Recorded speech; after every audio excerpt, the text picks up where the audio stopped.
اپنے بچوں کو کہتی ہیں، کیا کہتی ہیں؟ بیٹا کھاؤ، دودھ پیو، مکھن کھاؤ، فروٹ کھاؤ، تمہیں بڑا ہونا ہے، تمہیں بڑا ہونا ہے۔ اسی لیے بڑا کہاں ہونا ہے، کتنا ہونا ہے، وہ ایک الگ مسئلہ ہے، اس لیے کوئی بڑا نہیں ہے، بڑا کوئی بھی نہیں ہے۔ ہر ایک میں خامیاں ہیں اور خامیاں ہونا ہی چاہیے، اس لیے کہ اگر خامیاں نہیں ہیں تو آپ آگے نہیں بڑھیں گے، اگر خامیاں ہیں تو آپ ان کو درست کرنے کی کوشش کریں گے اور آگے بڑھیں گے۔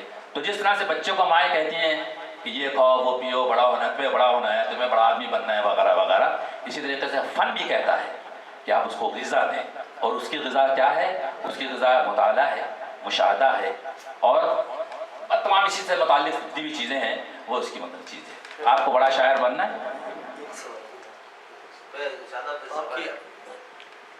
سر آپ کی بات سے جیسے انگلش میں دو لفظ ہیں، ایک ہے کلاس، ایک ہے فارم۔ اب فارم تو بندے کی سفر کر سکتی ہے کہ کبھی وہ اچھا کھیلے، کرکٹ میں جیسے کسی کی ٹینڈولکر کی لیٹ سے فارم اچھی نہیں ہے، اس نے 0 پہ آؤٹ ہوئی، لیکن آپ ٹینڈولکر کی کلاس پہ بات نہیں کر سکتے، وہ کلاس وائز ایک بہت بڑا پلیئر ہے۔ تو اسی طرح جو ہر کرافٹس مین ہوتا ہے یا ہر جو آرٹسٹ ہوتا ہے وہ ان بورن اس کے اندر ایک پوٹینشیل ہوتا ہے، جیسے آپ نے شروع میں فرمایا۔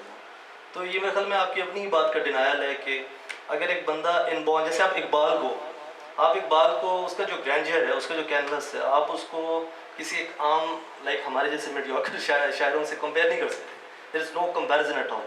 غالب صاحب کو یا میر صاحب کو، تو بڑا آدمی، میرا اپنا بلیف یہ ہے کہ وہ اپنے اندر اس کے ڈی این اے میں کوئی ایسا پوٹینشیل، ایسا پروفیٹک ایک اس کے اندر کمپوزیشن ہوتی ہے خدا کی طرف سے، جسے ابدیت کہتے ہیں، کہ وہ اپنے اندر وہ چیزیں لے کے پیدا ہوتا ہے اور حالات اس کو اس کی طرف پش کرتے ہیں، پھر اس کی سکلز جو ہیں وہ with the passage of time وہ ڈیولپ ہوتی ہیں اور اس کو ویسے حالات میسر آتے ہیں۔ پھر جو آپ نے شروع میں امیجز کی بات کی کہ ہم بازار میں چل رہے ہیں سر، یہ سارے جیسے اقبال کو ایک خاص قسم کے حالات ملے، غالب صاحب کو ایک خاص قسم کے حالات ملے، ان کی شاعری پہ، جیسے میں الفریڈ لارڈ ٹینیسن کو پچھلے دنوں پڑھا رہا تھا کہیں پہ، تو ان کی ایک پوئم ہے دا بروک، تو ایک اور پوئم ہے ان کی بریک بریک بریک، تو دونوں کا کمپیریزن تھا، میں بچوں کو سمجھا رہا تھا۔ تو ایک پوئم میں وہ اپنے ایک دوست کے بچھڑ جانے پر موت کی جو اس کی سمجھ لیں کہ بے رحم اور بالکل بے دردی اس کی اور اس کی صفاقی بیان کرتا ہے۔ دوسری طرف وہ بروک کو ایک چشمہ ہے جو بہہ رہا ہے پہاڑوں سے اور پھر آگے وہ دریا میں مل جاتا ہے، تو اس کی زندگی کی جو ہے وہ رونقوں کی، اور یہ بھی بیان کرتا ہے کہ زندگی میں کہیں ٹوسٹ آ جائے، ٹرن آ جائے، آپ کو رکنا پڑے، پھر آپ کو آگے بڑھنا ہے۔ تو وہ پیسمزم پہ لکھی ہوئی اسی شاعر کی پوئٹری ہے اور اسی شاعر کی پہ آپٹمزم پہ لکھی ہوئی پوئٹری ہے۔ تو یہ جو دو مختلف رویے ہیں ایک ہی شخص میں پائے جا رہے ہیں، اس کے پیچھے اگر اس کا کانٹیکسٹ پڑھیں تو اس کی جو لائف میں اس وقت جو حالات چل رہے تھے، اس پوئم کا بیک گراؤنڈ وہ تھا، اور دوسری طرف اس کی جو دوسرے حالات تھے، تو حالات نو ڈاؤٹ ہیلپ آؤٹ کرتے ہیں، لیکن جو بڑا شاعر ہوتا ہے یا بڑا کرافٹس مین ہوتا ہے یا بڑا کھلاڑی ہوتا ہے، وہ اپنے اندر جیسے آپ شعیب اختر ہے، بریٹ لی ہے، ٹھیک ہے، یا وراٹ کوہلی ہے، یا آپ افریدی کو کہیں، ان کی جو ان بورن ٹیلنٹ ہے اس سے کسی کو انکار نہیں ہو سکتا۔ میرے خیال میں شاعری کو بھی اسی حساب سے اگر پرکھا جائے کہ آپ، میں تو یہ سمجھتا ہوں کہ آپ لاکھ کتابیں پڑھ لیں، لاکھ آپ کے اندر ایک چیز، یعنی آپ عروض کی پریکٹس کر لیں، آپ کسی بھی چیز کو لائک دیکھ لیں، مصرع آپ یعنی لاکھ کوشش سے بھی بنا لیں، بعض اوقات آپ سے نہیں بنتا، لیکن ایسے آتا ہے وہ جیسے اچانک آپ کو خیال آ جاتا ہے، جیسے آپ نے فرمایا۔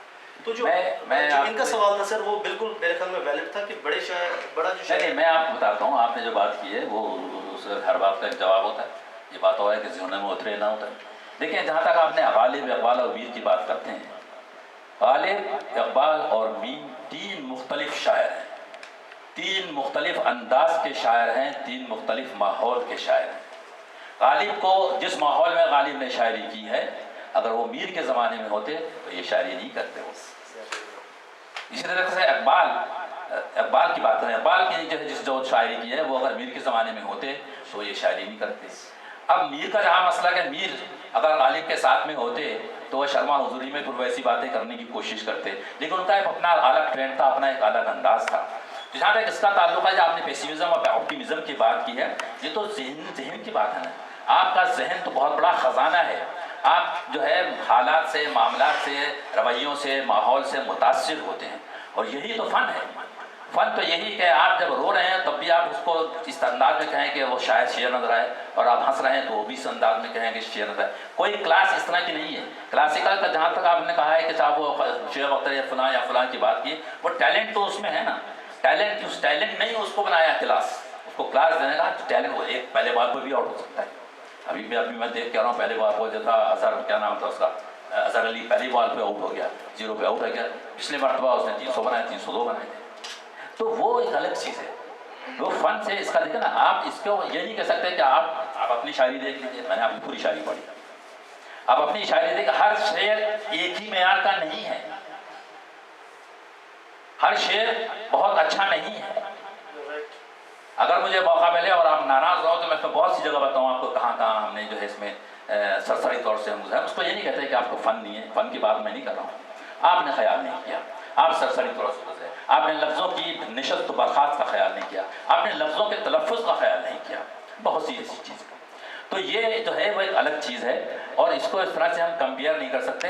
دیکھیں نا، ہر شخص محمد علی قلعے نہیں ہوتا، باکسر بہت ہوتے ہیں، باکسر بہت سے ہوتے ہیں. لیکن وہ والی بات ہے، محمد علی قلعے یا کوئی بھی شخص ہو، جب تک اس پر سایہ خداوندی نہیں ہے، چاہے کسی بھی وجہ سے، ودیت جس کو کہتے ہیں، ودیت نہیں ہے، جب تک وہ نہیں ہے تو وہ بڑا شاعر. ان کا سوال تھا بڑا شاعر، تو بڑے شاعر کے لیے میں نے بتایا کہ بڑا شاعر ایسے خالی آپ کو ٹھیک ہے ودیت بھی ہے تو آپ بڑے شاعر نہیں ہو سکتے. اتنی بات ہے کہ اگر آپ کا بنیادی چیز موجود ہے، آپ کا زمین موجود ہے، زمین آپ کو دے دی گئی ہے، اب آپ اس کے اوپر مکان نہیں بنا سکتے، اس لیے آپ کے پاس نہ اینٹیں ہیں، نہ سیمنٹ ہے، نہ سریا ہے، کچھ بھی نہیں ہے، تو مکان کیسے بنے؟ وہ بڑا اہم چیز ہے. اہم چیز آپ کے پاس ہے، لیکن باقی جو کم اہم ہے لیکن ان کی موجودگی نہیں ہے، تو انہیں حاصل کرنا بھی ضروری ہے. بہت بہت شکریہ، بہت اطمینان بخش جواب دیا ماشاء اللہ. آخری سوال لے لیتے ہیں سلمان کا. شاعری میں ہم وصل کا استعمال کرتے ہیں. کس کا؟ وصل کرتے ہیں شاعری میں، اور اضافت کا استعمال کرتے ہیں. اس ترکیب کو استعمال کرتے ہوئے کن باتوں کا خیال رکھنا چاہیے؟ لیکن اور ایک سوال اور جڑا ہے اس میں. عروض میں تمام اجازت دی گئی ہے، تمام چھوٹیں بھی دی گئی ہیں، کہیں کہیں ان کا استعمال کرنا عیب ہے یا فن ہے؟ پہلے میں آپ کے دوسرے سوال کی طرف آؤں گا. دیکھیں، چھوٹ کسے کہتے ہیں؟ جو آپ کہہ رہے ہیں چھوٹ دی گئی ہے، رعایت دی گئی، رعایت کسے کہتے ہیں؟ رعایت کسی کہتے ہیں؟ کمزور کو دیتے ہیں. نہیں، جیسے تمام رعایت، میں والی بات سن لیں آپ، رعایت دیتے ہیں کمزور کو. جس طریقے سے آپ کو پاسنگ مارکس ملتے ہیں، نمبر آپ کے جو ہے 33 نہیں بن پا رہے ہیں. پہلے ہمارے زمانے میں 33% پاس ہوتا تھا، 32 آ گئے، 30 آ گئے، تو ٹیچر کہتا ہے لڑکا یار اچھا ہے، شریف ہے، کلاس میں اچھی ہوتا ہے، اس کو 3 نمبر اور دے کے رعایتی نمبر دے دو. رعایت کا تعلق جہاں تک ہے، رعایت کو تو میں تو اس کے بالکل خلاف ہوں کہ رعایت دی کیوں بھائی. رعایت ایک اور میرے دوست ہیں، میں آپ کو بتاؤں، ابھی ایسا قصہ نکالا ہے. انہوں نے اپنے اشعار سنائے، اپنی غزل سنائی. اس غزل میں اعرابی فرق تھا. اعرابی فرق سے میں یہ مطلب ہوتا ہے کہ لفظ فرضیہ بادل ہے، بادل کے ساتھ انہوں نے منزل باندھا ہوا ہے، محمل باندھا ہوا ہے، پاگل باندھا ہوا ہے. میں نے ان سے سوال کیا کہ یہ آپ بتائیں کہ جو آپ نے یہ، مجھے کوئی ایک آدھ 2 چیزیں معلوم ہے تو بات کر لیتا ہوں، جو نہیں معلوم ہے بات نہیں کرتا. میں نے کہا یہ تو اعرابی فرق ہے، یہ آپ نے کیسے باندھ دیا؟